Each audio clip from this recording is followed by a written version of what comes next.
কথায় বলে বিশ্বাসে মেলায় বস্তু তর্কে বহুদূর। শুধু এই সরল বিশ্বাসের কারণে মানুষ প্রতিদিন এক এলাহি কাণ্ডই বটে। প্রতিদিন শত শত মানুষের ভিড়। কেউ এসেছেন রোগ থেকে মুক্তি পেতে, কেউ বা জিন ভূত তাড়াতে, কিংবা নিরুপায় কোনো নিঃসন্তান। আমি আগে আসছিলাম শ্বাসকষ্টের জন্য, এই পানি ভরা তেল ভরা নিয়েছি, আমি নিজে খাইছি, উপকার হয়েছে, ভালো হয়েছে। আমি প্রথমে আসছি, আমার প্রচুর মেডিসিন কিন্তু আল্লাহর অর্ডার ক্যারি করে। যেই দিন মেডিসিনকে বলা হবে তুমি কাজ করো, রোগ ভালো হয়ে গেছে, আল্লাহ যখন বলবে মেডিসিনকে তুমি স্টপ হয়, মেরিবন শাখাতে করি চৌশিরে বন্ধ করি দত মেরিবন শাখাতে আমরা গেলাম চৌশিরে বন্ধ করি। শান্তি শান্তি কাটে যা, শান্তি কেটে যা, উত্তর দক্ষিণ বন্দনা করি। জয় বিন্দনী, জয় বিন্দনী, বন্ধ হয়ে বন্ধ হয়ে।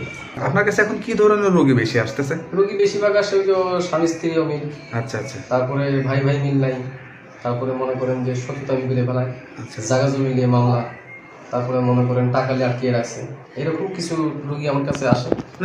প্রেম ভালোবাসা করে ব্যর্থ হয়েছে, মনের মানুষ ফিরে পেতে চায়, বেশি করি মনে করেন তিনি তো পড়াই হয়ে থাকে, যারা বিদেশে চলে গেছে, দেশে বউ থিয়ে তারা তো অনেক পরকীয়া চলে গেছে, তারা মনে করেন যে অনেক দুষ্কৃতি ভাবে আমার ফোন দেয়, ভাই এইসব সমস্যার কাজ করেন কিনা।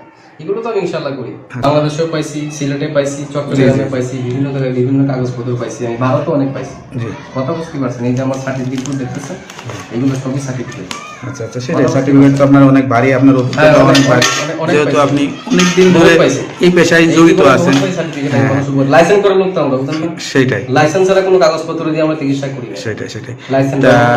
প্রিয় দর্শক, আসসালামু আলাইকুম। দেশ ও প্রবাসে যে যেখানে আছেন আপনাদের প্রত্যেককে শুভেচ্ছা জানিয়ে শুরু করছি আজকের প্রতিবেদন। আজ আমরা কথা বলবো একজন অভিজ্ঞ জিন সাধক, আধ্যাত্মিক কবিরাজ মইনুল ইসলাম সাহেবের সাথে। আপনারা তার ভিডিও, সাক্ষাৎকার বা তার পেপার পত্রিকায় অনেক জায়গায় তার প্রতিবেদন বা তার কর্মকার্য আপনারা দেখে থাকছেন বা দেখছেন। আজ আমরা আবার আসছি তার একটি ইন্টারভিউ বা সাক্ষাৎকার নিতে। তিনি বর্তমান কি অবস্থায় আছেন বা কেমন চলতেছে তার পেশা। ভাই আসসালামু আলাইকুম। ওয়ালাইকুম আসসালাম। কেমন আছেন ভাই আপনি? ইনশাআল্লাহ ভালো আছেন।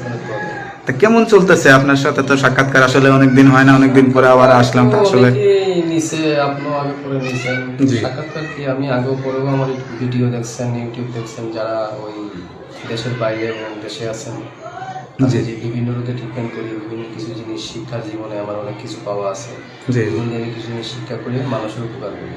মানুষ আপনার থেকে উপকার পেয়েছে, সেটা আমরা আগেও দেখেছি বা আগেও ইয়ে করছি, কিন্তু এখন ইদানিং এত হয়ে গেছে মানুষ আসলে কি বলবো, মানে কবিরাজ যেটা মানে চিকিৎসা সেবা বা মানুষের যে সেবামূলক, এটা আসলে মানুষের মন থেকে উঠে যাচ্ছে বা বিশ্বাস করতে যাচ্ছে না, গ্রহণযোগ্যতা কমে গেছে। আপনার কাছে কি মনে হচ্ছে এখন? মনে করেন বিশ্বাসযোগ্যতা কমে গেল, দেশে কবিরাজের অভাব নেই, কবিরাজ দেশে আছে, কেউ ভালো কেউ খারাপ, এবং যে সবার দ্বারা সব কাজ সমাধান হবে মনে কথা না, কারো দ্বারা হইতেও পারে, কারো দ্বারা নাও হইতে পারে, তবে মানুষ চিকিৎসা করতে হবে। বড় বড় ডাইরেক্টর তো সে মনে করেন যে আলেম হয় না, ঠিক আছে, তার ভিতরে গুণ থাকতে হবে। বিশ্বাসযোগ্য হলে মানুষের মনে, বিশ্বাস না করলে কোনো কাজ কোনো কিছু সমাধান হয় না, বিশ্বাস করতে হবে। তবে মনে করেন বিশ্বাস যদি থাকে মানুষের, তাহলে আমি চিকেন করি, এর দ্বারা অনেক কিছু মানুষের মতে। তা আপনার কাছে চিকিৎসা নেওয়ার জন্য কি শুধু ফোনে যোগাযোগ করলে হবে, নাকি আপনার ঠিকানায় এসে যোগাযোগ করলে ভালো হয়? ফোনে যোগাযোগ করে, অনেকে বাড়ির ঠিকানা মতো আসে, ঠিক আছে, অনেকে আবার মোবাইলের মাধ্যমে করে। আপনার ঠিকানাটা একটু বলে দেন। ঠিকানাটা তো আমার মনে করেন যে অবস্থান বাড়ি হলো আপনাদের সিলেটে, জি, ঠিক আছে, শ্রীমঙ্গল নাম শুনছেন অনেকে, শ্রীমঙ্গল, শ্রীমঙ্গলে জন্মস্থান বাড়ি। ঢাকাতেও বাড়ি আছে, ঢাকাতেও থাকি, মানে ঢাকাতেই আসলে চিকিৎসা করা হয় বেশি, ঢাকাতেও বেশি করি, আবার সিলেটেও করি। সিলেটেও করে। আপনার কাছে এখন কি ধরনের রোগী বেশি আসতেছে? রোগী বেশিরভাগ আসে ওই যে স্বামী স্ত্রী অমিল, আচ্ছা আচ্ছা, তারপরে ভাই ভাই মিল নাই, তারপরে মনে করেন যে সততা বিলে ফেলায়, জায়গা জমি নিয়ে মামলা, তারপরে মনে করেন টাকা নিয়ে আটকিয়ে রাখছে, এরকম কিছু রোগী আমার কাছে আসে। প্রেম ভালোবাসা করে ব্যর্থ হয়েছে, মনের মানুষ ফিরে পেতে চায়, বেশি করি মনে করেন তিনি তো পড়াই হয়ে থাকে, যারা বিদেশে চলে গেছে, দেশে বউ থিয়ে তারা তো অনেক পরকীয়া চলে গেছে, তারা মনে করেন যে অনেক দুষ্কৃতি ভাবে আমার ফোন দেয়, ভাই এইসব সমস্যার কাজ করেন কিনা। এগুলো তো আমি ইনশাল্লাহ করি, আল্লাহ রহমতে।